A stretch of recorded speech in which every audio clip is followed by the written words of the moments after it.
Praise the lord. యేసుక్రీస్తు నామములో మీ అందరికీ శుభములు తెలియజేస్తూ ఉన్నాను. ఈరోజు మనం ధ్యానం చేసుకోబోయేటువంటి అంశం ఏంటంటే, చాలామంది మాట్లాడిన మాట, నేను ఈ స్థితిలో ఉండటానికి కారణం వాళ్ళే, నా జీవితం ఇలా సర్వనాశనం అయిపోయే కారణం వాళ్ళే అని చెప్పి మన జీవితంలో జరుగుతున్న సంఘటనల గురించి ఎదుటివారిని కారణాలుగా ఎంచుతారు. దేవుని వాక్యానుసారంగా ఎలా మాట్లాడాలనేటువంటిది మనం నేర్చుకుందాం ఈరోజు. రోమా 8:28 ప్రకారం దేవుని ప్రేమించే వారికి, ఆయన సంకల్పం చెప్పిన పిలువబడిన వారికి సమస్తము సమకూడి మేలు కొరకే జరుగుచున్నవని ఎరుగుదామని ఉన్నది. అక్కడ ప్రార్థన చేసుకుందాం. స్తోత్రం దేవ సర్వోన్నత. ఈరోజు యొక్క వాక్యం ధ్యానిస్తూ ఉండగా మాతో మాట్లాడి ప్రతి వారికి వినగల చెవి గ్రహించగలది అనుగ్రహించి, విత్తబడుచున్న వాక్యం వ్యర్థం కాకుండా ప్రతి హృదయంలో నాటబడి ఫలించి విస్తరించి నూరంతల పంటను వారు ఈరోజే స్వతంత్రించుకున్నట్టుకు నువ్వు సహాయం చేస్తున్నందుకు వందనం చెల్లిస్తూ నజరేయుడైన యేసుక్రీస్తు నామములో ప్రార్థించి నమ్మి పొందుకుని ఉన్నాం తండ్రి, ఆమేన్. ప్రియులారా, గమనించాలి, ఇక్కడ దేవుని ప్రేమించే వారికి గమనించాలి, ఇది మర్చిపోతాం మనం. ఆయన సంకల్పం చెప్పున పిలబడిన వారికి ఈ రెండు లైన్లు మర్చిపోతాం. కానీ ఏమవుతుంది? మేలు కలుగుటకే సమస్తము సమకూడి జరుగుచున్నవని ఎరుగుదాం. మేలు కలగడానికి సమస్తం సమకూడి జరుగుతున్నాయి, ఇదొకటి రాసి పెట్టుకుంటాం మనం. ఎవరికి మేలు కలుగుతుంది, ఎవరికి సమస్తం సమకూడి మేలుకరంగా మార్చబడుతుంది అంటే, నెంబర్ 1 దేవుని ప్రేమించే వారికి. ఎవరైతే దేవుని ప్రేమిస్తున్నారో వారు ఆయన ఆజ్ఞలు గైకొంటారు. వింటున్నారా? పరిస్థితులను గైకొని రాలో, పరిస్థితిని పట్టించుకోరు. ఇక్కడ కొన్ని సంఘటనలు మీతో చెప్పాలని చెప్పి నేను ఆశపడుతున్నాను. యోహాను సువార్తలో మనం గమనించినట్లయితే, నూతన నిబంధనలో యోహాను సువార్త 5వ అధ్యాయం 5-6 వచనాలు మనం చదివినట్లయితే, అక్కడ దేవుని వాక్యం ఏమన్నదంటే, అక్కడ 38 ఏండ్ల నుండి వ్యాధి గల ఒక మనుషుడు ఉండేను. యేసు వాడు పడి ఉండేది చూసి, వాడప్పటికి బహుకాలం నుంచి అనగా 38 సంవత్సరాల్లో ఉన్నాడని ఎరిగి, స్వస్థపడగోరుచున్నావా అని వారిని అడుగగా, ఆ రోగి, అయ్యా, నీళ్లు కదిలింపబడినప్పుడు నన్ను కోనేటిలోనికి దించుటకు నాకు ఎవడనూ లేడు గనుక నేను వచ్చినంతలో మరి ఒకడు నాకంటే ముందుగా దిగినని ఆయనకు ఉత్తరం ఇచ్చాను. హల్లెలూయా. ఇక్కడ చాలా అద్భుతమైనటువంటి విషయం పరిశుద్ధాత్మ దేవుడు మనకు తెలియజేస్తున్నాడు. దేవుడు అడిగిందండి, అయ్యా నీకు స్వస్థత కావాలా అంటే ఎస్ ఆర్ నో చెప్పడం మానేసి, ఈ రోజున చాలామంది జీవితాలు ఇది అనమాట.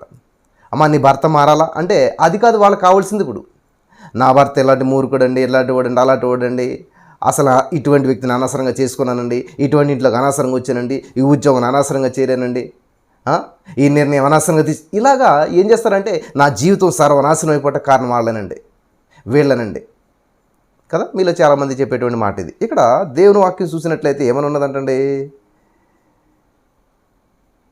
6వ వచనం, స్వస్థపడ కూర్చున్నావా అని అడుగగా, ఆరోగ్య, అయ్యా నాకు ఎవడో లేడు, నన్ను తీసుకెళ్ళేవాడు లేడు, నన్ను పట్టించుకునేవాడు లేడు,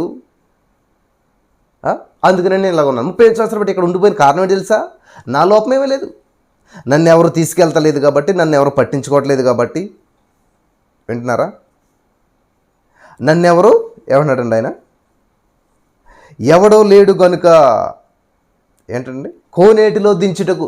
నువ్వు స్వస్థపరచగొడుగుడుతున్నావు అంటే నన్ను కోనేటిలో దించడానికి ఎవరు లేరు అంటున్నాడు. అయ్యా, కోనేటి అవసరం లేదు, నీకు స్వస్థత కావాలి. స్వస్థతనిచ్చేది కోనేరు కాదు. ఇది గమనించాలి. చాలామంది ఇక్కడే దేవుని వాక్యపు వెలుగులో మరి వెనకంజ వేస్తూ ఉన్నారు. చాలా ప్రాముఖ్యమైన విషయం. నువ్వు స్వస్థత పొందుకోవాలి, నువ్వు అక్కడికి వెళ్ళవసరం లేదు, ఇక్కడికి వెళ్ళవసరం లేదు, అది చేయవసరం లేదు, ఇది చేయవసరం లేదు. నా మాట విని చాలు. నీకేది కావాలో నాకు తోటి చెప్పు, రీజన్స్ వద్దు. అమ్మ, ఈరోజున మీతోటి మాట్లాడుతున్నాడు దేవుడు, పరిశుద్ధాత్మ దేవుడు. ఈ వాక్యం వినిచినటువంటి చాలామందికి అసలు మా వ్యాపారం డెవలప్ చెందట్లేదు, కారణం ఏంటి తెలిసేది? అదిగో వాళ్ళనండి, వాళ్ళ వల్ల మేము ఇలాగైపోయామండి, ఫలానా వాళ్ళ వల్ల మా జీవితం ఇలా నాశనం అయిపోయిందండి, ఫలానా వ్యక్తుల వల్ల మా జీవితం ఇలాగ అయిపోయిందండి. నీ జీవితం ఎందుకు సర్వనాశనం అయిందో, నీ జీవితం ఎందుకు మరి ఇటువంటి స్థితిలో ఉందో దానికి రీజన్ ఎవరిని చెప్పొద్దు. నీకు ఏది కావాలో అది ప్రకటించు. అందుకనే ఆదికాండం 1వ అధ్యాయం 2-3 వచనాలు ఎప్పుడు చెప్తూ ఉంటుంటాను నేను. ఏముందంటే అక్కడ, భూమి నిరాకారంగాను శూన్యంగాను ఉండెను, చీకటి అగాధ జలముపై కంబి ఉండెను. అది కానీ దేవుడు ఏం చేస్తున్నాడు? 3వ వచనంలో వెలుగు కలుగుగాక అంటున్నాడు. ఓకే, చీకటి ఎలాగొచ్చిందో, అంధకారం ఎలాగొచ్చిందో, నిరాకారం ఎలాగైందో, ఈ గందరగోళం సృష్టించినోడు సైతాన్ గాడు, ఈ భూమి ఇలాగవటానికి కారణం సైతాన్ గాడు. దేవుడు సృష్టిని అద్భుతంగా సృష్టించాడు. దేవుడు సృష్టించిన సృష్టి ఎంతో అందంగా ఆకర్షణీయంగా ఉంటుంది, నిరాకారం ఎందుకు అవుతుంది? భూమి నిరాకారంగా దేవుడు చేయలేదు, దేవుడు అందంగా ఆకర్షణీయంగా చేశాడు. యెషయా గ్రంథంలో ఉంటుంది అంతా కూడా. ఆదికాండం 1వ అధ్యాయము 1వ వచనానికి 2వ వచనానికి చాలా మధ్యలో చాలా జరిగింది. అది బైబిల్ గ్రంథంలో మనకి యెషయా గ్రంథంలో చూస్తే తెలుస్తుంది అనమాట. భూమి నిరాకారంగా అంటే దేవుడు నిరాకారమైన పనులు చేస్తాడు? లేదు, దేవుడు అద్భుతంగా సృష్టించాడు సృష్టిని. కానీ సైతాన్ గడు దాన్ని నాశనం చేశాడు. కాబట్టి దేవుడు ఈ చీకటికి కారణం సైతాన్ గడే, ఈ నిరాకరణకు కారణం సైతాన్ గడే అని చెప్పి ఈ ఈ యొక్క సమస్యకు కారణం ఎవరో చెప్పట్లేదు దేవుడు. ఈ సమస్యకు పరిష్కారం ఏంటి? హల్లెలూయా. ఈ యొక్క సత్యం తెలిసిన రోజున మన జీవితాలు చాలా అద్భుతంగా ఉంటాయి. మీరు గమనించాలి, ఆదియందు వాక్యం ఉన్నది. ఏమున్నదంటే వాక్యం. ఎప్పుడు? ఆదిలోను. భూమి లేనప్పుడు వాక్యం ఉన్నది, ఆకాశం లేనప్పుడు వాక్యం ఉన్నది, అసలు ఏమీ లేనప్పుడు వాక్యం ఉన్నది, అన్నిటికంటే ముందు వాక్యం ఉన్నది. కాబట్టి ఇక్కడ వాక్యాన్ని పట్టుకోవాలి, మనం వాక్యాన్ని నమ్మాలి, వాక్యాన్ని స్వీకరించాలి, వాక్యాన్ని పలకాలి. నీకున్న గందరగోళం, నీకున్న సమస్యలు, లేకపోతే నీ జీవితం ఈరోజు ఇలా ఉండటానికి కారణం, నువ్వు అప్పులు ఇరుక్కుపోవటానికి కారణం వాళ్ళకు మేలు చేయాలని చెప్పి ఇలా చేసి ఇలా ఇరుక్కుపోయినండి, వీళ్ళకి చేద్దారని ఇలా చేసి ఇలా ఇరుక్కుపోయినండి, నేను ఇది ఉండి చేశాను అది ఉండి చేశాను, ఇట్లాగా సరే అయిపోయింది. కానీ నువ్వు చెప్పవలసిందేంటి? నువ్వు బయటపడాలి. ఎసే నన్ను విడిపిస్తున్నందుకు వందనాలు. ఇప్పుడు ఆయన 35 సంవత్సరాలు బట్టి అక్కడ ఉన్నాడు కదా. నువ్వు స్వస్థత కావాలన్నా అవునేసయ్యా, నేను స్వస్థత కావాలి, స్వస్థత పొందుకోవాలని ఆశతోటి ఉన్నాను ఇక్కడ అని అంటే దేవుడు ఎన్నో స్వస్థత ఇచ్చేవాడు. ఈ తతంగం అంతా అవసరం లేదు. చూడండి ఏమన్నాడు, అయ్యా స్వస్థపరచగొడుతున్నావంటే ఆ రోగి అంటండి. రోగి ఏమని మాట్లాడుతున్నాడు? అయ్యా నీళ్లు కలిదింపబడినప్పుడు నన్ను కోనేటిలోనికి దించుటకు నాకు ఎవడనూ లేడు. అరే నేనే స్వస్థత అడుగుతుంటే కోనేటిలో దించేవాడు కావాలంటావేంటి? నీకు స్వస్థత రావాలంటే నువ్వు కోనేటిలో దిగనవసరం లేదు, నా మాట విని చాలు. హల్లెలూయా. గనుక నేను వచ్చినంతలో ఎవడో ఒకడు ఏంటంటే దించుటకు నాకు ఎవడో లేడు. ఎక్కడ దించాలంట? కోనేట్లో. నా కోసం ప్రార్థించే వాళ్ళు ఎవరు లేరు, అందుకని నా జీవితం ఇలాగైపోయింది. నన్ను గైడ్ చేసే వాళ్ళు ఎవరో లేరు, నన్ను ఎంకరేజ్ చేసే వాళ్ళు ఎవరు లేరు, అందుకని నేను ఎలా ఉండిపోయాను. నాకు సహాయం చేసే వాళ్ళు ఎవరు లేరు, అందుకని నేను ఎలా ఉండిపోయాను. ఇది చాలా పెద్ద పొరపాటు అని తెలియజేయడానికే ఈరోజు పరిశుద్ధాత్మ దేవుడు మనతో మాట్లాడుతున్నాడు. Thank you Jesus. అమ్మ వింటున్నావా? దేవుడు నీతోటి మాట్లాడుతున్నాడు. నన్ను పట్టించుకునేవారు ఎవరు లేరు కాబట్టి ఈరోజు నేను ఎలా ఉండిపోయాను. నాకు సహాయం చేసేవాళ్ళు ఎవరు లేరు కాబట్టి నేను ఎలా ఉండిపోయాను. దేవుడు నిన్ను అడుగుతున్నది, నువ్వు అభివృద్ధి చెందాలనుకుంటున్నావా? నువ్వు స్వస్థపరచబడాలనుకుంటున్నావా? నువ్వు ఉద్యోగం పొందుకోవాలనుకుంటున్నావా? నువ్వు గర్భఫలం పొందుకోవాలనుకుంటున్నావా? అవును బ్రదర్, గర్భఫలం పొందుకోవాలి. 12 సంవత్సరాలు బట్టి ఎన్నో సంవత్సరాలకు ఎదురు చూస్తున్నాను, కానీ నాకు ఫైబ్రాయిడ్స్ ఉన్నాయంట, నాకు గర్భసంచిలో ప్రాబ్లం ఉన్నదంట. ఇలాగా ఏదో లోపాలు చెప్తుంటారు చాలామంది. దేవుడి లోపాలను అడగట్లేదు, నీకు ఏ లోపం ఉందని అడగట్లేదు అక్కడ. అయ్యా నీకు స్వస్థత కావాలి కదా, ఎస్ అంటే సరిపోయాను, అవును ప్రభు అంటే సరిపోయాను. అంతేగాని అక్కడ ఏం చెప్తున్నాడు? రీజన్స్ చెప్తున్నాడు. నేను స్వస్థపరచబడకపోవట కారణం ఏంటి తెలుసా అని అడుగుతున్నాడు. దేవుడు అడిగింది ఏంటి, ఈయన చెప్పేది ఏంటి ఈ రోజున? ఇదే. మీలో చాలామంది దేవుని దగ్గరకు వచ్చి యేసయ్యా నాకు గర్భఫలం ఇచ్చినందుకు వందనాలని చెప్పమంటే చెప్పరు. ఎందుకంటే ఏమండి నాకు అసలు కన్సీవ్ అయ్యే అవకాశం లేదండి, నాకు గర్భసంచిలో ప్రాబ్లం ఉందంటండి, నాకు పిల్లలు కానీ అవకాశం లేదంటండి, అన్ని టెస్టులు చేయించాం, అన్ని ఆపరేషన్ చేయించాం, ఇంకా ఇలాగంటండి అలాగంటండి. ఈ రీజన్స్ అన్ని చెప్పుకోతారు చాలామంది. నేను వెంటకి ఇష్టపడిన అసలైన అవన్నీ. అమ్మ నాకు ఎందుకమ్మా అవన్నీ, నాకు ఎందుకు చెప్తున్నారు? నేను డాక్టర్ని కాదు, నాకు అర్థం కాదు. మీకేంటి గర్భఫలం కావాలా? అంతే అయిపోయింది. అవును బ్రదర్ నాకు గర్భఫలం కావాలి, ప్రార్థించండి. థ్యాంక్ యూ జీసస్, గర్భఫలం ఇచ్చినందుకు వందనాలు, అయిపోయింది. ఇక్కడ వీడేంటి స్వస్థపరచగొడుగూడుచున్నావా అని ఒక మాట అడిగితే దానికి ఇచ్చిన సమాధానం చూడండి. ఈయన అయ్యా నీళ్లు కదిలించబడినప్పుడు నన్ను ఎవ్వడో కోనేటిలో దించుటకు దించువాడు నాకు ఎవ్వడో లేడు. అబ్బా ఎవ్వడో లేడు అంటాడు, నాకు ఎవ్వరూ లేరు, నేను ఒంటరినే అండి. మరి దేవుడు ఎవరో? దేవుడు నీతో ఉంటే నువ్వు ఒంటరి ఎలాగవుతావు? అంటే నువ్వే డిక్లేర్ చేస్తున్నావు, నాకు ఎవరు దేవుడు కూడా లేడు, నాకు నేనే. ఇది చాలా గమనించదగ్గ విషయం. హల్లెలూయా. అప్పుడు దేవుడు ఏమంటున్నాడు తెలుసా? వాడు వీడు వచ్చి లేపటమేంటి నిన్ను, వాడు వీడు వచ్చి నిన్ను తీసుకెళ్తావేంటి? నీ స్వస్థతకు కారణం వాళ్ళ వీళ్ళేంటి? నీవే కారణం. ఈరోజు నీ స్థితిలో ఉండే కారణం చెప్పనా? నువ్వే. వాళ్ళు కాదు వీళ్ళు కాదు, వాళ్ళ మీద వీళ్ళ మీద పెడతావు ఎందుకయ్యా? దేవుడికి ఎంత బాధ కలిగి ఉంటుందో ఈ మాటలకి.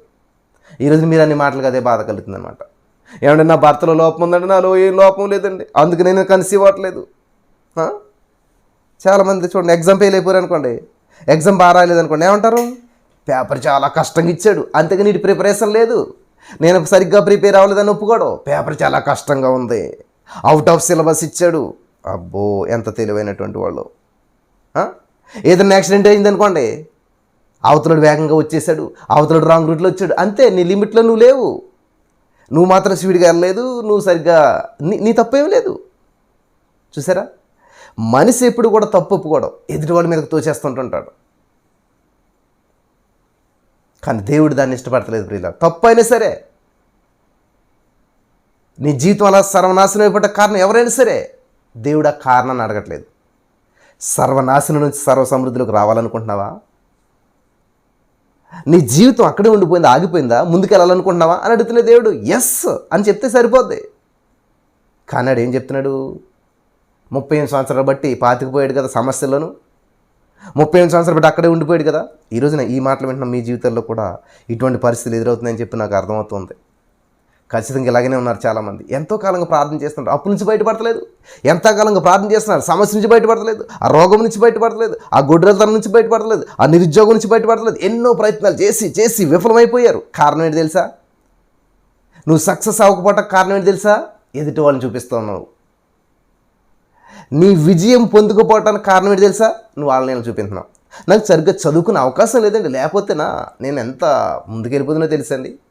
నాకు ఇక్కడ మా అత్తరింట్లో అనుకూలత లేదండి, లేకపోతే నేను ఎంతగా ప్రార్థించేవాళ్ళని తెలుసా. నా భర్తలో ఫాల్ట్ ఉందండి, లేకపోతే ఈ పాటికి ఎంతమంది పిల్లలకి అనేదినో తెలుసా నేను. నాకు సరైన సపోర్ట్ లేదండి, లేకపోతే నేను ఎంత పెద్ద చదువునో తెలుసా. అస్సలు ఇష్టపడ్డ ఇటువంటి సమాధానాలు అమ్మా, అస్సలు ఇష్టపడ్డావు. నిజంగా శత్రువునికి కీడే చేస్తే రోమా 8:28 ప్రకారం నువ్వు దేవుని ప్రేమించే వ్యక్తివైతే వాళ్ళు చేసిన కీడు కూడా సమస్తం సమకూడిపోయి మేలుకరంగా మారిపోతుందంట. హల్లెలూయా. కాబట్టి నీ జీవితంలో జరిగినటువంటి దానికి ఎదుటి వారిని కారణాలు ఎంచొద్దు ఎప్పుడు కూడా. ఇటువంటి వ్యక్తిని చేసుకున్నాను కాబట్టి నా జీవితం ఎలాగైపోయింది, రాంగ్ డెసిషన్ తీసుకున్నాను. ఏంటి పెళ్ళి అయిపోయి పిల్లలు పుట్టాక, పెళ్ళైన 12 సంవత్సరాలుగా ఈ మాటలు. పిల్లలు ఇంటర్మీడియట్ డిగ్రీ చదివేసి పెళ్ళిళ్ళకి వచ్చేసిన తర్వాత అప్పుడా ఇటువంటి వ్యక్తిని చేసుకున్న నా జీవితం ఎలాగైపోయింది అని అంటావా?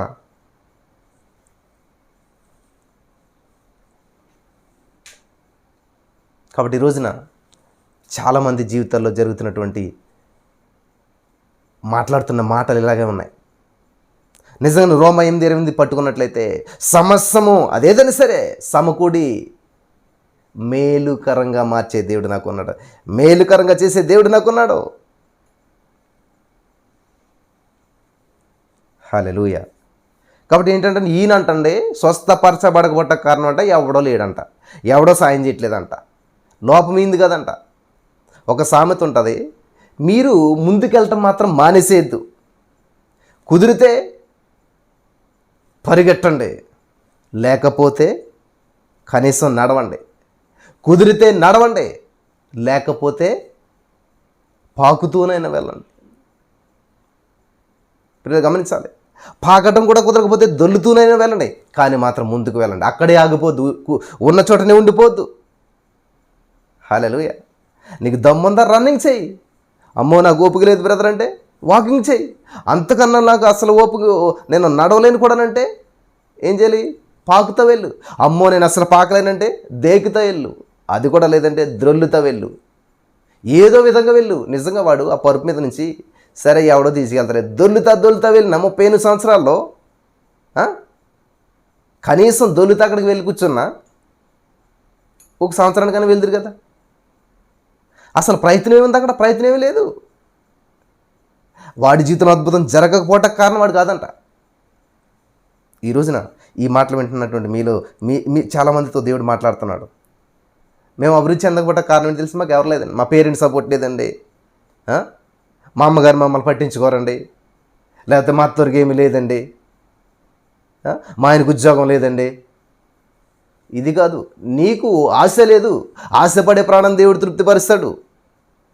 నీ చూపు ఎలాగుందంటే అబ్రహామా చూడు ఎంతవరకు చూస్తే అంతవరకు నీదని దేవుడు అబ్రహాంతో అంటే అబ్రహాం చూసాడు, ఎంతవరకు చూసాడు అంతవరకు పొందుకోగలిగాడు. కానీ ఈరోజు నువ్వు చూస్తున్నావు ఎంతవరకును, మా జీవితం ఇంతే, మమ్మల్ని ఎవరు పట్టించుకోరు, మా పిల్లల బ్రతుకు ఇంతే. వాస్తవం చెప్తున్నాను నేను, ఇదే మాట్లాడతారు మీరేమో మాటలు ఇలాగుంటే మీకు మంచి జీవితం రావాలంటే ఎక్కడి నుంచి వస్తుంది?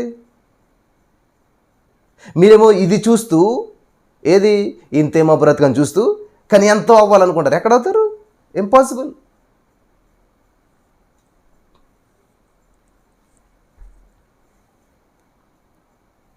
చూసారా ఏమన్నాడు? అంతే, అబ్బాయి ఏం చెప్తా వద్దు కానీ నువ్వు లేచి పరిపెత్తుకున్నాడు అయ్యా అని చెప్పాడు. వెంటనే వాడు స్వస్థత పొందాడు. హల్లెలూయా. బాబు నాకేమొద్దు. ఒక విధంగా చెప్పాలంటే మనం చెప్తాం కదా, సొల్లు కౌరులు వద్దు బాబు అంటుంటాం కదా, అలాగా ఇతను దేవుడు ఇంట్లేదు, ఎన్ని రీజన్ చెప్పినా ఏమొద్దు కానీ లేచి నువ్వు పరిపెత్తినాడు, కోనేరు అవసరం లేదు, ఏం అవసరం లేదు, ఇంకా కోనేటి వైపు అది ఆ దేవదూత రావాలి, నీళ్ళు కదిలించాలి, ఈ ప్రాసెస్ అంత అవసరం లేదు, షార్ట్ కట్.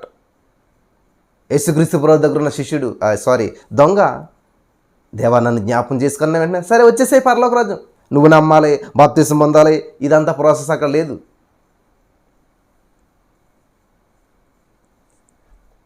కాబట్టి నీకు ప్రాసెస్ ఆలోచిస్తూ ఉన్నావు, ఓహో ఇది సిస్టమ్.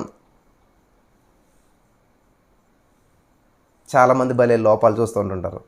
ముసుగేసుకోలేదు కదా, సగమే ముసుగేసుకున్నావు, ముసుగు జారిపోయింది, అదిగదిగో చెప్పులు వేసుకుని వెళ్ళిపోయావు అక్కడ దాకాను, లేకపోతే ఇదిగో నువ్వు అలా చూస్తున్నావు, లేకపోతే ఫోన్లో చూసి చెప్తున్నావు, లేకపోతే ఇలాగా ఇవన్నీ అబ్జర్వ్ చేస్తూ ఉంటుంటారు చాలామంది. అంటే మన దృష్టి ఏంటి మీద ఉన్నది, ఎక్కడున్నది?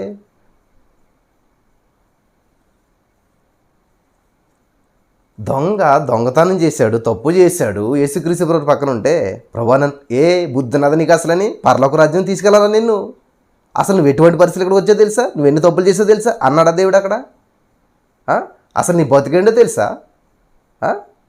నీకు పరలోక రాజ్యం కావాలా, పరదేశంలో నేను జ్ఞాపం చేసుకోవాలి, ఏం చేసావని జ్ఞాపం చేసుకోవాలి, నిన్ను ఏం మంచి పని చేసావని జ్ఞాపం చేసుకోవాలి అన్నాడా దేవుడు అక్కడ? అయ్యో మనమైతే అదే అనేస్తాం. ఈయన పాస్టర్ అంటండి, ఏం యోగ్యత ఉందండి ఈయనకి, ఏం ట్రైనింగ్ అయ్యాడండి ఈయన, ఏం తెలిసి ఈయనకి? అబ్బా ఎన్ని లోపాలు ఎత్తి చూపిస్తామో, ఎన్ని ఫాల్ట్లు చూపిస్తుంటుంటామో. కొన్ని యేసుప్రభు వారు మరి ఆ దొంగతో ఎందుకు అనలేదు అలాగా? ప్రభువా నన్ను జ్ఞాపం చేసుకోండి, వెంటనే నా పరదేశం నుండి వేస్తావు, నువ్వు నాతో కూడా వచ్చేస్తావు, ఏమి ఎలిజిబిలిటీ ఉందని చెప్పి వచ్చేస్తావు అన్నాడు దేవుడు అక్కడ. ఆ వ్యక్తికి ఏం ఎలిజిబిలిటీ ఉన్నది అక్కడ? ఏం చేశాడు? అప్పుడు దాకా దొంగతనాలు చేసి అతను శిలువలో మరణించడానికి ఎలిజిబిలిటీ సంపాదించాడు, మరణశిక్షకు ఎలిజిబిలిటీ సంపాదించాడు, తప్పు చేశాడు. కానీ పరలోకం వస్తానంటే వచ్చేసే అంటున్నాడు దేవుడు. న్యాయం అనేది అస్సలు మనం ఒప్పుకోం. అది యేసుప్రభు ఒప్పుకుంటాడేమో కానీ మనం మాత్రం ఒప్పుకోం. యేసుప్రభు క్షమించాడేమో కానీ మనం క్షమించాం. ఆ వ్యక్తిని వ్యభిచారం చేసి 10 మందితో తిరిగిన వ్యక్తిని ఈరోజు దేవుడు వాడేసుకుంటుంటాడు అద్భుతంగాను. కానీ నువ్వు మాత్రమే ఇప్పుడంటే ఏదో దేవుని వాక్యం చెప్పేస్తున్నారు కానీ వాళ్ళ జీవితం మాకు తెలియదేంటి? నువ్వు అక్కడే ఉండిపోయావు, కాను 38 సంవత్సరాలు బట్టి అక్కడే ఉన్నావు. ఎందుకనంటే వాళ్ళని వీళ్ళని చూస్తూ ఉన్నావు, వాళ్ళ వైపు వీళ్ళ వైపు చూస్తూ ఉన్నావు, నువ్వు చూసుకోవట్లేదు.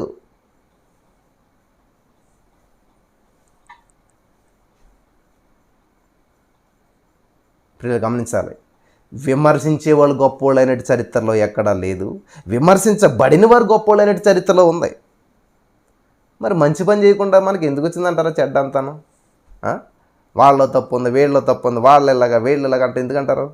ఇక్కడ ఇదే చేస్తున్నాడు ఈయనకి స్వస్థత కావాలంటే విమర్శిస్తున్నాడు. అసలు అదిగో వాళ్ళు అన్నారు కదా, పట్టించుకుంటే కదా నన్ను ఎవరన్నాను, ఎవడు దాడే చూసుకుంటున్నాడు, నన్ను ఎవడు పట్టించుకోవట్లేదు అని చెప్పి ఎదుటి వారిలో లోపాలను ఎత్తి చూపిస్తున్నాడు. ఎదుటి వారిలో ఉన్నటువంటి మరి ఏదైతే ఈయన చేయట్లేదో అది చూపిస్తున్నాడు. వాడే కారణం, నేను స్వస్థత పొందకపోవడం కారణం ఎవరు? వాళ్ళే. కానీ ఇవన్నీ ఏమనుకుండా లేవయ్యా లేచి పరిపెత్తుకున్నాడు అని చెప్పి దేవుడు ఆ వ్యక్తికి స్వస్థత ఇచ్చాడు. హల్లెలూయా. ఇంకొక సంఘటన మీతో చూపించాలని చెప్పి నేను ఆశపడుతున్నాను. జరిగిన పొరపాటు కారణం వీరే అని చెప్పి ఇతరుల మీదకి నెట్టేస్తూ ఉంటారు. మీలో చాలామంది ఈ కోవకు చెందినటువంటి వారే. ఆదికాండం 3వ అధ్యాయం 12వ వచనం చదివినట్లయితే అందుకు ఆదాము, నాతో నుండుటకు నీవు నాకు ఇచ్చిన ఈ స్త్రీయే ఆ వృక్ష ఫలములు కొన్ని నాకు ఇక నేను తింటిని. ఆహా, ఈయన సంటి పిల్లోడు, ఈయనకేమీ తెలీదు, ఆవిడిస్తే ఈయన తినేహాడంట. ఎంత విడ్డూరంగా చూసారా? ఎవరు పెద్దోళ్ళు ఇక్కడ? ఆదాం పెద్దోడా, అవ్వం పెద్దదా? ఎవరిని ముందు సృష్టించాడు దేవుడు? ఆదాం గారిని కదా. రెస్పాన్సిబిలిటీ పర్సన్ కదా, బాధ్యత కలిగినటువంటి వాడు కదా, యజమాని కదా.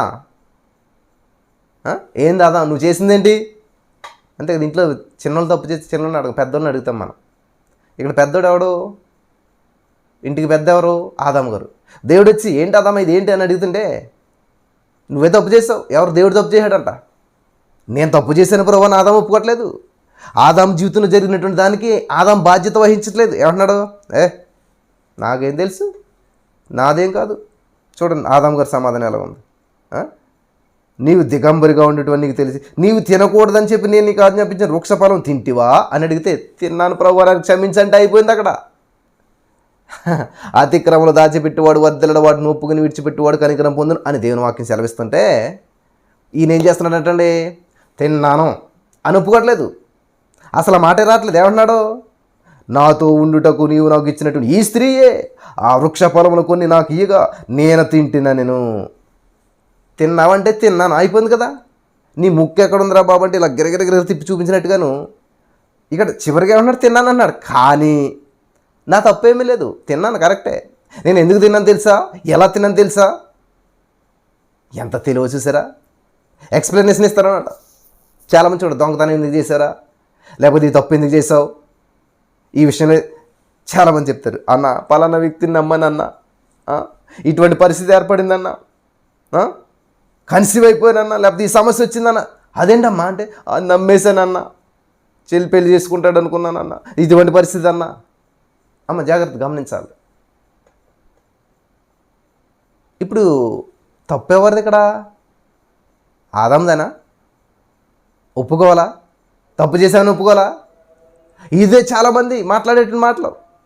జరిగిపోయింది, ఎస్ తప్పే అని ఒప్పుకోవట్లేదు. అసలు ఎందుకు ఇలా జరిగిందంటే, ఇది ఇలా ఇందుబట్టి అలా జరిగింది, అందుబట్టి అలా జరిగింది, నమ్మాను, చేశాను, ఇదంతా అనవసరం. దేవుడు అడిగిన దానికి జవాబు చెప్పాలి నువ్వు, అంతే. తప్పు చేశావు, ఎస్ బ్రో తప్పు చేశాను అయిపోయింది. వెంటనే నిన్ను క్షమించి స్వీకరించడానికి ఆయన సిద్ధంగా ఉన్నాడు. నువ్వు తప్పు చేసావని ఆయనకి తెలుసు, నువ్వు చెప్పకముందే ఆయనకి తెలుసు. ఆదాము పండు తిన్నాడన్న విషయం దేవుడికి తెలుసు, తింటాడన్న విషయం కూడా తెలుసు. ఆల్రెడీ వెల చెల్లించాడు ఆయన. హల్లెలూయా. ఏమన్నాడు? తిన్నావా బాబు అంటే ఏమన్నాడు ఆయన? నాతో నీ ఉండుటకు నీవిచ్చావు కదా. నువ్వు ఇచ్చినటువంటి ఈవిడి వల్ల ఈ ప్రాబ్లం అంతా. నేను పర్ఫెక్టే, నేను మంచిగానే ఉన్నాను. ఈవిడ తినేసి నాకు తినిపించేసింది. నేను పాకుతూ ఉన్న పిల్లడా, చిన్న పిల్లడా, ఆ పాలు ఏదో కలిపెట్టేసరి తెలియకుండా తినేసాడా? కావాలని నేను తీసుకుని తిన్నాడు. ఆ అమ్మగారు ఇస్తే తీసుకు తిన్నాడు, కానీ అలా ఒప్పుకోవట్లేదు. ఏమన్నాడు? ఇదిగో ఈ స్త్రీనే, ఈవిడి వల్లే. ఆయన ఏమంటున్నాడు? 30 సంవత్సరాలు బట్టి ఇక్కడ ఉన్నావు ఏంటంటే, ఎవడలేడు నాకు, ఎవడో తీసుకెళ్తలేదు, అందుకని ఇక్కడ ఉన్నాను నేను. హల్లెలూయా. కాబట్టి ఇక్కడ ఆదాము విషయం చూసినా కానీ, ఆ 38 సంవత్సరాలు బట్టి రోగిగా ఉన్నటువంటి వ్యక్తి విషయం కానీ గమనిస్తే, ఈ రెండు విషయాల్లో కూడా జరుగుతున్నటువంటి విషయం ఏంటంటే, వాళ్ళ తప్పును వాళ్ళు ఒప్పుకోవట్లేదు, వాళ్ళకి కావాల్సింది వాళ్ళు మాట్లాడతలేదు. మరి ఏం మాట్లాడుతున్నారంటే, రీజన్స్ చెప్తున్నారు అన్నమాట, కారణాలు చెప్తున్నారు. వాళ్ళ జీవితంలో ఉన్నది దాని గురించి వాళ్ళు ఒప్పుకోవట్లేదు. వాళ్ళకి ఏం కావాలో అది చెప్పట్లేదు. వాళ్ళు ప్రభా నేను తిన్నానేసే, పండు తిన్నాను, పాపం చేస్తానేసే, తప్పు చేసేసాను, నన్ను క్షమించేసి అంటే క్షమాపణ దేవుడు ఇచ్చేవాడు. క్షమాపణ కోరుకోవట్లేదు. నేను చేసింది కరెక్టే, కారణం ఏంటి తెలిసి ఇలా చేయడానికి వాళ్ళు 35 సంవత్సరాలు బట్టి ఇక్కడ ఉన్నాను, కరెక్టే, కారణం ఏంటి తెలుసా? ఎవడు లేడు. వాళ్ళు తప్ప. ఎవడన్నా ఉంటే నేను ఇక్కడ ఉండను, ఎవడన్నా నన్ను తీసుకెళ్తే నేను ఇక్కడ ఉండను, ఎవడన్నా నాకు సహాయం చేస్తే నేను ఇక్కడ ఉండను, ఎవరైనా నాకు ప్రార్థన చేస్తే నేను ఇక్కడ ఉండను, ఎవరైనా నన్ను బలపరుచుంటే నేను ఎలా ఉండను. ఈరోజు విశ్వాస లేమితో నేను బాధపడుతున్నాను, నాకు ఎవరు సరిగ్గా చెప్పేవాళ్ళు లేరు, సరిగ్గా బోధించేవాళ్ళు లేరు, కాబట్టి ఇక్కడ ఉన్నాను నేను. జాగ్రత్త. ఆసక్తి ఉన్నవాడిని ఏ శక్తి ఆపలేదంట. నీలో ఆసక్తి ఉండాలి. నీకు ఎవరో వచ్చి బోధించి, ఎవరో చేసి, ఎవరి వల్ల వచ్చేటువంటిది కాదు. నేను చాలాసార్లు చెప్తాను, ఆమ్లెట్ని మనం పగలగొట్టామనుకో ఏమవుతుంది? ఆమ్లెట్ అవుతుంది. 5 నిమిషాల్లో తింటాం, 10 నిమిషాలు అరిగిపోతుంది. అదే ఆమ్లెట్, అదే ఎగ్గని, అదే కోడిగుడ్డుని నువ్వు వదిలేస్తే దానికి అది పగలగొట్టుకుని బయటకు వస్తుంది. అదే కోడిగుడ్డు దానికి అది పగలగొట్టుకుని బయటకు వస్తే అందులో కోడి పిల్ల బయటకు వస్తుంది, జీవం బయటకు వస్తుంది. మళ్ళీ ఆ కోడి పిల్ల పెరిగి పెద్దదయ్యి గుడ్లు పెట్టి పిల్లలు చేసి విస్తరింతుంది. కాబట్టి నీవు రావాలి మార్పు అనేటువంటిది, నీ లోపల నుంచి రావాలి మార్పు అనేటువంటిది. నీకుండాలి, బలపడాలా, దేవుళ్ళు వర్ధిల్లాలని చెప్పేసి నాకు ఎవరు లేరండి, ప్రార్థన చేసేవాళ్ళు లేరండి, నేర్పేవాళ్ళు లేరండి, చెప్పేవాళ్ళు లేరండి. No more reasons. అట్లాంటి ఏం చెప్పొద్దు. హల్లెలూయా. కాబట్టి ఇక్కడ ఏమంటున్నాడండి, ఆదికాండం 3:6 ఏమన్నా చూద్దాం. అక్కడ ఆ స్త్రీ ఆ వృక్షము ఆహారమునకు మంచిదని చెప్పి, కన్నులకు అందమైన చెప్పి, వివేకనిచ్చి రమ్యమైనదని చూసి ఆమె దాని ఫలములలో కొన్ని తీసుకొని తిని తనతో పాటు తన భర్తకు ఇచ్చెను, అతడు కూడా తినను. ఈవిడ తినేసింది. దేవుడు ఏం చెప్పాడు, తినొద్దన్నాడు కదా, నువ్వు ఎందుకు తిన్నావు అని నిలదీయటం మానేసేసి, అడగటం మానేసేసేసి, చూసారా, ఈయన బాధ్యత మాత్రం ఏం చేయలేదు. ఇప్పుడు సరే దేవుడు చెప్పాడు కదమ్మా తినొద్దని, తినకూడదు కదమ్మా, అసలు వద్దమ్మా, ఎందుకు తిన్నావమ్మా, సరే దేవుని అడుగుదామమ్మా, మరి ఏమవుతుంది అని అడగాలి కదా, అని చెప్పాలి కదా. ఈయన వేసేయా, మరి ఇదిగో వేసేయా, కొంచెం టెంప్టేషన్ అయిపోయి తినేస్తుంది మా ఆవిడ, పరిస్థితి ఏంటి ఇప్పుడు, ఏం చేయలేసేయా, దీనికి పరిష్కారం ఏంటి అని అడిగితే బాగుండేది.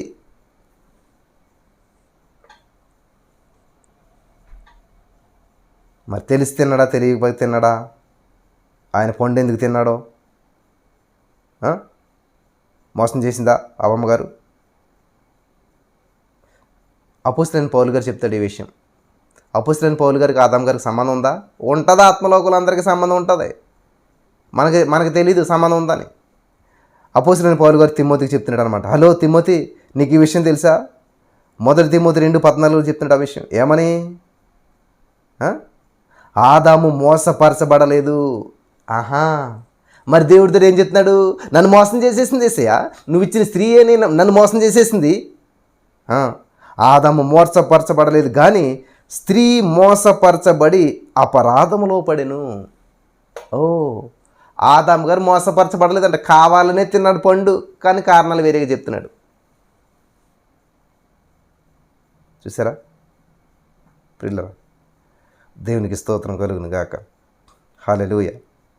కాబట్టి ఈ రోజున నీ జీవితంలో జరిగినటువంటి ప్రతి సంఘటనకి పక్క వాళ్ళకి కారణాలు చెప్పొద్దు. ఇది చాలా అద్భుతమైన సందేశం, చాలా జాగ్రత్తగా వినండి. ఇంకొక 2 విషయాలు చూపించి నేను ముగిస్తాను. న్యాయాధిపతుల గ్రంథం 16:28. అప్పుడు సంసోను యెహోవా, ప్రభువా దయచేసి నన్ను జ్ఞాపకం చేసుకొను, దేవా దయచేసి ఈసారి మాత్రమే నన్ను బలపరచుము, నా 2 కన్నుల నిమిత్తం ఫిలిష్తీయులను ఒక్కమారి దండించి పగ తీర్చుకొననిమ్మని యెహోవాకు మొర్రపెట్టి. హల్లెలూయా. సంసోను మహాపరాక్రమం కలిగిన వాడు, బలసూరుడు, బలవంతుడు. అటువంటి వ్యక్తి ఈ రోజున బలహీనుడైపోయాడు. కారణం దెలీలా అని చెప్పట్లేదు ఆయన. దెలీలా మోసం చేసిందని చెప్పట్లేదు, దెలీలా నన్ను మోసం చేసిందని చెప్పట్లేదు. ఏమన్నాడు తెలుసా? ప్రభా నన్ను ఒకసారి జ్ఞాపకం చేసుకో, ఈ స్థితిలో నేనున్నా, నన్ను ఒకసారి జ్ఞాపకం చేసుకో. చూసారా, ఆయనకు అర్థమైపోయింది ఆయన చేసిన తప్పు అని ఆయనకు అర్థమైపోయింది. కాబట్టి ఎదుటి వాళ్ళ మీద దాన్ని నెట్టలేదు. దేవా నేను ఈ స్థితిలో ఉన్నాను, నన్ను ఈ స్థితి నుంచి కొంచెం లేపవా, ఈ స్థితిలో బలహీనంగా ఉన్నాను, నాకు ఒక్కసారి బలం దయచేవా, నేను ఈ స్థితిలో ఉన్నాను, నన్ను వాడుకునే దేవుడు నీవే. ఎంత బాగుందండి ప్రార్థన, చిన్న ప్రార్థనే. దేవా దయచేసి ప్రభువా యెహోవా నన్ను జ్ఞాపకం చేసుకొనుము, దయచేసి ఈసారి మాత్రమే నన్ను బలపరచుము. హల్లెలూయా. నీలో బలం లేదు, నీలో శక్తి లేదు, నీలో సామర్థ్యం లేదు, కాబట్టి నువ్వు అది కావాలి కానీ కోరుకోవాలి. కానీ వాళ్ళ వీళ్ళు అద్దెలిలా వాళ్ళు ఇలాగైపోయిందేవా, అనవసరంగా నమ్మాను, ఆడదాన్ని నమ్మి మోసపోయాను, అనవసరంగా ఆమె దగ్గరికి వెళ్ళాను, ఇదంతా చెప్పట్లేదు. దెలీలా మాట ఎత్తలేదు అక్కడ. అసలే నా జీవితం ఇది జరగడానికి కారణం వాళ్ళు వీళ్ళని అంటలేదు. నేను బలహీన అయిపోయినప్పుడు ఏది జరిగితేనేంటి, ఎవరి వల్ల అయితేనేంటి, నా జీవితం సర్వనాశనం అయిపోయింది, చావుకు దగ్గర అయిపోయింది. కానీ ఇప్పుడు నాకు కావాల్సింది బలం, నేను బలపరచబడాలి, నాకు బలం అనుగ్రహించు, నన్ను జ్ఞాపకం చేసుకేసేయా, దయచేసి ఈసారి మాత్రమే నన్ను బలపరచు, నేను బలహీనం అయిపోయాను, నన్ను బలపరిచేసేయా. ఇది చేయాలి. కానీ ఈ స్థితిలో ఉన్నానేసేయా, నన్ను లేవనెత్తేటువంటి నీవే. ఇటువంటి ప్రార్థనలు అస్సలు చేయం కదండి మనం. ఎప్పుడు కూడా ఇదిగోండి మా జీవితం ఇలాగైపోయింది, మాకు జీతాలు రావట్లేదు, కారణం ఏంటి తెలుసా, మాకు ఇది ఈ పరిస్థితి ఇలాగ ఉంది, కారణం ఏంటి తెలుసా, ఇక్కడ దేశం ఇలాగ ఉంది తెలుసా, అది ఎలాగుంది తెలుసా, ఇది ఇలా అసలు అన్ని రీజన్లు చెప్తారు. నాకు ఎంత బాధ కలుగుతుందో ఈ ఫోన్లు వింటుంటే. ఫోన్ ఎత్తడానికి కూడా ఇష్టపడలేదు ఈ మధ్య. నేను ఫోన్ ఎత్తితే పెట్టడం ఇంకా మాట్లాడుతూ ఉంటారు. అందుకని ఏం చేస్తానంటే, మీరు ఎవరైనా మాట్లాడారంటే 1 minute వాట్సాప్లో వాయిస్ పంపేసేయండి. 1 minute మించితే విన్నాను నేను అంటే అప్పుడు ఏం చేస్తారు, కరెక్ట్గా చెప్పవలసింది చెప్తారన్నమాట. హల్లెలూయా. జాగ్రత్తగా వినాలి ప్రియులారా. కాబట్టి సంసోను చేసిన ప్రార్థన దేవునికి ఇష్టమైంది, అంగీకారమైంది. చూసారా, నన్ను బలపరచుము అని చెప్పి యెహోవాకు మొర్ర పెట్టాడంటండి. దేవునికి స్తోత్రం కలుగును గాక. మొర్ర పెట్టాడు. ఇంకా దేవుడు జవాబు ఇచ్చినట్టు కూడా ఇక్కడ మనకు కనిపించట్లేదండి అసలనే. 30వ వచనం, నేను ఫిలిష్తీయులు చనిపోవదు గాక అని చెప్పి బలముతో వంగినప్పుడు గుడి ఆ సర్దారుల మీదను దానిలో ఉన్న ఆ స్తంభాలన్నీ కూలిపోయి అంటండి. చచ్చిపోయారంట అందరూ కూడా. చూసారా, ఇంకా దేవుడు జవాబు ఇచ్చినట్టే. అది ఏం కనిపించట్లేదు అక్కడ అంటున్నాను. ప్రార్థనకు జవాబు వచ్చేసింది, బలం వచ్చేసింది, వెంటనే ప్రదర్శించి సెకండ్స్లో అయిపోయినట్టు అంతా కూడా. అతిక్రమలు దాచిపెట్టేవాడు వర్ధిల్లడు, వాడిని ఒప్పుకొని విడిచిపెట్టేవాడు కనికరం పొందుతాడండి. కనికరం పొందాడు ఇక్కడ సంసోను. ఆత్మహత్య చేసుకున్నాడు కదండి సంసోను, మరి పరలోకం వెళ్ళాడా? అబ్బో ఎంత జ్ఞానమో చాలామందికి. ఇప్పుడు నాకు డౌట్ ఏంటంటే, సంసోను పరలోకం వెళ్ళాడా లేకపోతే నరకం వెళ్ళాడా? ఎందుకంటే చచ్చిపోయాడు, చంపేసుకున్నాడు స్తంభాల మీద వేసుకుని. మరి ఇప్పుడు ఇది ఏమవుతుంది చెప్పాలి మీరు అందరూ కూడా. సంసోను పరలోకం వెళ్ళాడా నరకం వెళ్ళాడా? ఎంత పెద్ద జ్ఞానమో చాలామందికి ప్రశ్న అనమాట. పరలోకం వెళ్ళాడా నరకం వెళ్ళాడా? ఎందుకంటే ఆత్మహత్య చేసుకున్నాడు, ఆ స్తంభం మీద వేసుకుని చచ్చిపోయాడు. యుద్ధం చేసేటప్పుడు ఏం చేస్తారు తెలుసా, ఎదుటివాడిని చంపే ప్రాసెస్లో కొంతమంది చచ్చిపోతారు. అది వీరమరణం అవుతుంది కానీ అది ఆత్మహత్య అవ్వదు. మరి సంసోను ఆత్మహత్య ఎలాగవుతుంది? చాలామంది ఇదే ఆత్మహత్య చేసుకున్నాడు కాబట్టి నరకానికి పోయి ఉంటాడు. చూద్దాం. హెబ్రీ పత్రిక 11:32 వచనంలో అక్కడ విశ్వాస వీరుల లిస్ట్ ఉన్నది.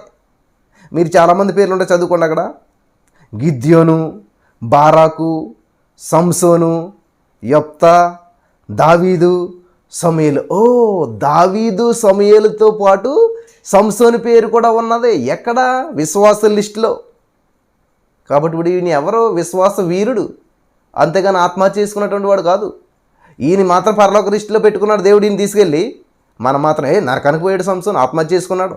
అబ్బో చాలా జ్ఞానం. అక్కడ కొంచెం ఇక్కడ కొంచెం ఉంటుందంట వాక్యం. చాలా జాగ్రత్తగా దాన్ని సమకూర్చుకోవాలి మనం. కాబట్టి ఇక్కడ విశ్వాస వీరి లిస్టులో ఉన్నాడు సంసోను గారు. నీ దృష్టిలో ఏంటంటే వ్యభిచారి, మోసగాడు, తప్పిపోయాడు, తప్పు చేశాడు, ఆత్మహత్య చేసుకున్నాడు. ఇదే చూపించాడు సైతాన్ గాడు నీకు. ఇంకొక మాట చెప్పి నేను ముగిస్తాను ప్రియులారా. ఆదికాండం 45వ అధ్యాయం 5వ వచనం చదివినట్లయితే, ఆయనను నేను ఇక్కడికి వచ్చినట్లు మీరు నన్ను అమ్మి వేసినందుకు దుఃఖపడకుడి, అది మీకు సంతాపం పుట్టింపనీయకుడి, ప్రాణరక్షణ కొరకు దేవుడు మీకు ముందుగా నన్ను పంపించెను. మీరు నాకు కీడు చేయని ఉద్దేశించారు కానీ అది మేలు కొరకే దేవుడు మార్చేస్తాడు అన్నాడు యోసేపు. ఎంత అద్భుతమైన వ్యక్తులండి వాళ్ళు. ఈ సంసోను యోసేపు వీళ్ళు చూస్తే అలా ఎంత బాగున్నది. ఎరా నన్ను గోతులో కొట్టి పడేస్తారంటారా? ఈ రోజున నా జీవితం 13 సంవత్సరాల జైలు శిక్ష, 13 సంవత్సరాల బానిసగా బ్రతకడానికి నా జీవితం ఎలా సర్వనాశనం ఇవ్వడం కారణం తెలుసా? మా అన్నదమ్ములే అని అన్నాడా ఎక్కడ? నన్ను ఇదే చాలామంది మాట్లాడండి. మా అన్నదమ్ములు నన్ను పట్టించుకోలేదు, మా బంధువులు నన్ను పట్టించుకోలేదు, మా అత్తగారులు నన్ను పట్టించుకోలేదు. ఇలా ఎవరు నన్ను చూడలేదు కాబట్టి ఈ స్థితిలో ఉండిపోయాను నేను. నో నిన్ను నువ్వు చూసుకోవట్లేదు కాబట్టి నువ్వు ఆ స్థితిలో ఉండిపోయావు. యేసేపు అంటున్నాడు, మీరు నాకు కీడు చేయని ఉద్దేశించదు కానీ అది మేలు కొరకే దేవుడు చేసేసాడు, దాన్ని మేలుగా మార్చేసేసాడు. వండర్ఫుల్. ఇలా ఎందుకు ఆలోచించలేకపోతున్నాం మనం అసలేని? వీళ్ళ విశ్వాస వీరులు అనమాట. ఇలాగ ఆలోచించి వాళ్ళంతా కూడా ఏ లిస్టులోకి వెళ్తారండి? విశ్వాసం.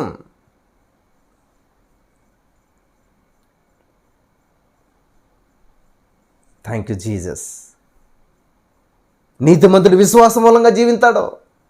మాకు తింటాక లేదండి, మాకేం పని లేదండి, మా జీవితం గందరగోళంగా ఉందండి. అది నిన్ను చూసుకుంటే అలాగ ఉంటుంది. నీ విశ్వాసాన్ని వాడతలేదు, నువ్వు విశ్వాసాన్ని ఉపయోగించట్లేదు. కార్లకి వెనకాల రౌండ్గా ఒక స్టెఫిన్ టైర్ ఉంటుంది, దాన్ని స్టెఫిన్ అంటారు. ఆ టైర్ ఎప్పుడు వాడతారు? వెళ్తున్న ప్రయాణంలో ఎప్పుడన్నా చిన్న పంక్చర్ కానీ ప్యాచ్ కానీ పడితే ఏం చేస్తారు? ఏ టైర్లో గాలి తగ్గిపోయింది అనుకోండి, అప్పుడు ఆ టైర్ తీసి టైర్ని పెట్టుకుంటారు. ఒకవేళ గాలి తగ్గలేదు అనుకోండి, సాఫీగా వెళ్ళిపోద్ది ఆ కారు. అంతేనా? ఒక టైర్ ఎక్స్ట్రా పెట్టుకుంటారు ఆటోకి కానీ వీటికి కానీ. ఎందుకు అనుకుంటున్నారు?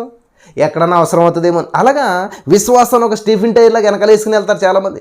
ఎక్కడైనా శ్రమ వస్తే చూద్దాంలే, శ్రమ వచ్చాక చూద్దాంలే, దాని పని ఏముండదు, వెనకాల ఎక్కడో పెట్టుకుంటారు. దాని అవసరం ఎప్పుడు వస్తుందంటే ప్యాచ్ పెడతాను, పంక్చర్ అవుతాను, టైర్ పగిలితేను, టైర్కి ఏదైనా గుచ్చుకుంటాను, ఏదో శ్రమ సంభవిస్తే అప్పుడు దాన్ని తీసుకొచ్చి వాడతారు. ఈరోజు విశ్వాసాన్ని కూడా అలాగే వాడుతున్నారు చాలామంది. కాబట్టి ఇక్కడ యేసుప్రభువు అంటున్నాడు తెలుసా, నేను గుంటలో పడతా కారణం తెలుసా? మా అన్నదమ్ములే. నేను ఈరోజు బానిస జీవితం జీవించడం కారణం తెలుసా? మా అన్నదమ్ములే. నా జీవితం సర్వనాశనం పెట్టే కారణం తెలుసా? మనలే. నన్ను బ్రతికుండగానే మన దృష్టిలో చంపేసింది ఎవరు తెలుసా? మనలే. అబ్బా, ఒక్క మాట అనలేదండి ఇందులో. మనం అయితే అంటాం. ఈరోజున వాక్యం అవసరం లేదు చాలామందికి. నాకు ఫోన్ చేసి ఒక ఆయన, మీరు చేయెత్తే వెంటనే బాగుపడిపోతానని, నేను నాకు రోగం ఉంది, సారీ, నాకు ఒక సమస్య ఉన్నది, అన్నీ ప్రయత్నం చేశాను, అన్నీ తిరిగాను, కానీ ఎక్కడ అవ్వలేదు. అది మీరు ఆయన చేయెత్తే బాగుపడిపోతుందా? ఆయనకి ఏం అవసరం లేదు, ఇంకా వాక్యం అవసరం లేదు, దేవుడు అవసరం లేదు, అది చేయెత్తే బాగుపడిపోవాలి. జాగ్రత్త. అద్భుతాలను ఆహారంగా తీసుకుని అత్యధిక కాలం జీవించలేరు. అంటే స్వస్థత అవసరం? ఎస్, అవసరమే. మొదట ఆయన రాజ్యం నీతిని వెతుకు, అప్పుడు నీకు స్వస్థత వస్తుంది, ఐశ్వర్యం వస్తుంది, ఆనందం వస్తుంది, సంతోషం వస్తుంది. అంతేగాని నువ్వు దేవుని దగ్గర స్వస్థత కోసం మాత్రమే వచ్చి, ఉద్యోగం మాత్రం కోసమే వచ్చి, పిల్లలు పుడతారని మాత్రమే వచ్చి, నీ రోగం బాగుపడుతుందని మాత్రమే వచ్చి, అది జరిగిన తర్వాత నువ్వు దూరం అయిపోతే నువ్వు స్వార్థపరుడు. నువ్వు ఒక వ్యాపారం చేసావు, దేవుడితో ఒక బిజినెస్ చేసావు అనమాట. బ్యాంక్కి ఎందుకు వెళ్తాం? డబ్బులు తీసుకోవడానికి వెళ్తాం. హాస్పిటల్కి ఎందుకు వెళ్తాం? ట్రీట్మెంట్ చేయించుకోవడానికి వెళ్తాం. అలాగే దేవుని సన్నిధికి ఎందుకు వస్తున్నారండి? చాలామంది సమస్యలు తీర్చుకోవడానికి వస్తున్నారు. సమస్యలు శాశ్వత కాలం ఉన్న ప్రియులారా. నీకు ఒక క్యాన్సర్ ఉన్నా, నీకు ఒక జబ్బు ఉన్నా, నీకు ఒక రోగం ఉన్నా, అది ఇక్కడ వరకే, ఈ శరీరానికి మాత్రమే. ఈ శరీరంతో ముగించాక అసలు జీవితం ప్రారంభించబడుతుంది. అసలు జీవితానికి నువ్వు వేసుకున్న పునాది ఏంటి? నువ్వు విన్న వాక్యం ఏంటి? నీ జీవితంలో ఉన్నటువంటిది ఏముంది? అసలు ఆధారం ఏమైంది? ఏమీ లేదు. చాలా సమస్యలో ఉన్నాడు, చాలా అప్పుల్లో ఉన్నాడు, విడుదల కొరకు ప్రార్థన చేయండి. సరే, విడుదల కొరకు ప్రార్థన చేసాం, విడుదల వచ్చింది. మరి తర్వాత అడ్రస్ ఎక్కడనేది? లోకంలోను, బిజినెస్లోను, వ్యాపారంలోను. ఇంకా దేవుడు లేదు, దేవుడి సన్నిధి లేదు. ఎంతకాలం ప్రార్థన చేసినా స్వస్థత రావట్లేదు. ఎందుకని రాదో? ఎందుకంటే అది వస్తే నువ్వు ఇక్కడ ఉండవు. మాకు తెలియదు కదా, మేము గోజాడెత్తున్నాం. దేవా దేవా ఎందుకంటే వాళ్ళకి ఆలస్యం అయిపోతుంది, ప్రభా చేయి దేవా. రే ఆగరా బాబు, నీకు ఎందుకు? నీకు తెలియదు ఆ సంగతి. వాళ్ళు వ్యాపారం చేద్దారని వచ్చారు ఇక్కడికల్లా. ఏది నువ్వు ప్రార్థన చేస్తే తగ్గిందని చెప్పి ఇక్కడికి వచ్చారు. నువ్వు ప్రార్థన చేసేస్తే బాగానే ఉంటుంది, తగ్గిపోతే మళ్ళీ వాళ్ళు ఇక్కడ ఉండరు. ఆ రోగం ఉంది కాబట్టి దేవుడా దేవుడా దేవుడా నన్ను సూచిస్తున్నారు. అది కానీ లేకపోతే వాళ్ళు అసలు మనుషులు అనుకుంటున్నావా? అమ్మో, అస్సలు వాళ్ళు ఇక్కడ ఉండరాళ్ళు, బిజీ అయిపోతారు, మర్చిపోతారు. ఇప్పుడు అర్థమైంటుంది చాలామందికి. ఎందుకని ఈ రోగం పోవట్లేదు, ఎంతకాలం ప్రార్థన చేసినాను, ఎందుకని నాకు ఈ సమస్య, ఎందుకని నాకు ఈ బాధ అంటే, బాధ ఉంచడం దేవుని ఉద్దేశం కాదు. అది లేకపోతే నువ్వు కంట్రోల్లో ఉండవు. ఒక ఆవిడ వచ్చిందంట దేవుడు సేవకుడి దగ్గర ప్రార్థన చేయించుకోవటానికి. పాస్టర్ గారు, మాది మంచి బిజినెస్ అండి, నేను అందరితో కలివిడిగా మాట్లాడతాను, అందరితో మాట్లాడతాను, మంచిగా చేస్తాను, అద్భుతంగా సాగుతుంది బిజినెస్. ఈయన ఉన్నాడు అస్సలు మాట్లాడటం మొద్దు. మా ఆయన గారు, నాకులాగా ఈయన కూడా చేసుంటే మా బిజినెస్ ఈ పాటికి ఎక్కడో ఉండేది. అంటే సేవకుడు అన్నాడంటే, అమ్మనమ్మా, అవునమ్మా, నీకున్న స్పీడ్కి ఆయన స్పీడ్ కూడా ఏకీభవిస్తే మీ బిజినెస్ ఎక్కడో ఏట్లో ఉండేది. నువ్వు బాగా స్పీడ్ కాబట్టి, నీకు ఆయన స్పీడ్ బ్రేకర్ లాగా పనిచేస్తున్నాడు కాబట్టి స్టేబుల్గా నిలబడ్డది. ఇంకా అలాగా లేకపోతే నీకున్న స్పీడ్ ఆయన కూడా ఉండుంటే ఈ బ్రేకులు లేనటువంటి కారు లాగా లోయలో పడేటువంటిది మీ బిజినెస్ వెళ్ళి. కాబట్టి నువ్వు రేసు గుర్రం లాంటి దాన్ని నువ్వైతే, ఆయన నీకు కళ్ళు లాంటి బ్రేక్ వేస్తా అక్కడ ఆగాడు. దేవుడు నీకు అటువంటి భర్తనిచ్చాడు, ఎందుకంటే నువ్వు అలా అవుతావని. అర్థమైంది ఇప్పుడు? కాబట్టి నీ సమస్యలో దేవుడు నిన్ను విడిపించట్లేదని నువ్వు అనుకుంటున్నావేమో, అది విడిపిస్తే నీకు మేలు కంటే కీడే ఎక్కువ జరుగుతుంది. అమ్మా, ఆ సమస్య నుంచి నువ్వు బయటపడినట్లయితే నీకు మేలు కంటే కీడు ఎక్కువ జరుగుతుంది. యూసుఫ్కి చిన్న కలిస్తేనే ఆగలేదు మనోడు, అందరికీ చెప్పేశాడు నేను గొప్పవాడిని అయిపోతున్నాను, నాకు అందరు నమస్కారం చేస్తున్నారని. మరి అలాంటి తీసుకెళ్ళి రాజు చేశాడు అనుకో 17 సంవత్సరాలకి దేవుడు, ఇంకేమైనా ఉంటుందా?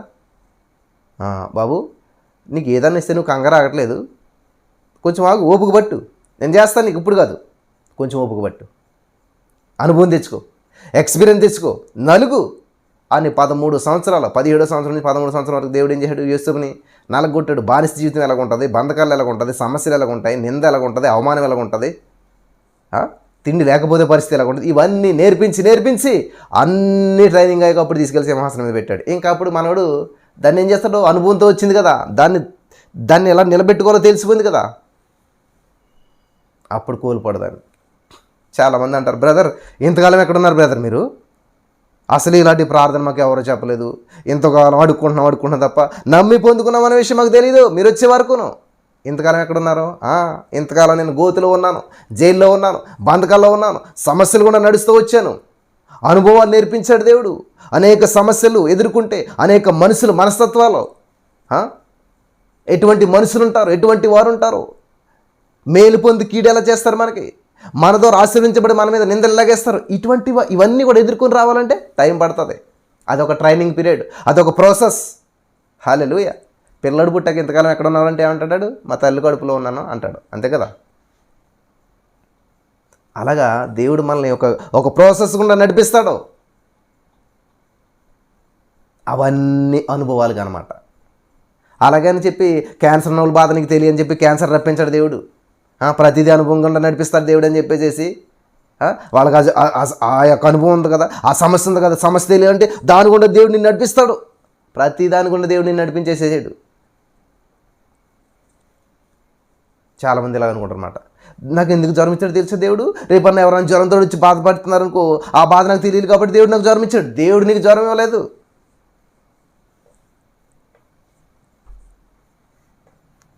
వింటున్నారా?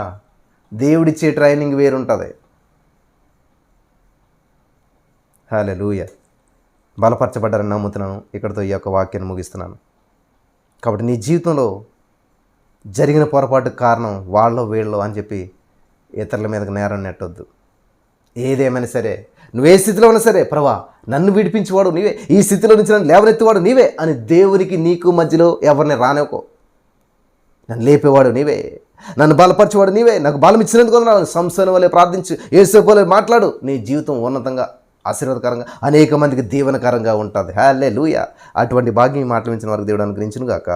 ఆమేన్. స్తోత్రం దేవస్థానం. ఈ వాక్యం విన్న వారి జీవితాలు గొప్ప అద్భుతాలు, మేలులు నువ్వు చేస్తావు, నీకు వందనాలు. మన ప్రభా సంసోను వలె, యోసేపు వలె ఎవరి మీద నిందలు వేయకుండా మేము ఉన్న బలంగా నీ సన్నిధికి వచ్చి ఉన్న ప్రభా నీ సహాయం కోరినప్పుడు నువ్వు ఖచ్చితంగా మమ్మల్ని ఉన్నతమైన స్థితిలో నడిపిస్తావు, గొప్ప చేస్తావు. ఆల్రెడీ ప్రణాళికను ఏర్పాటు చేస్తావు.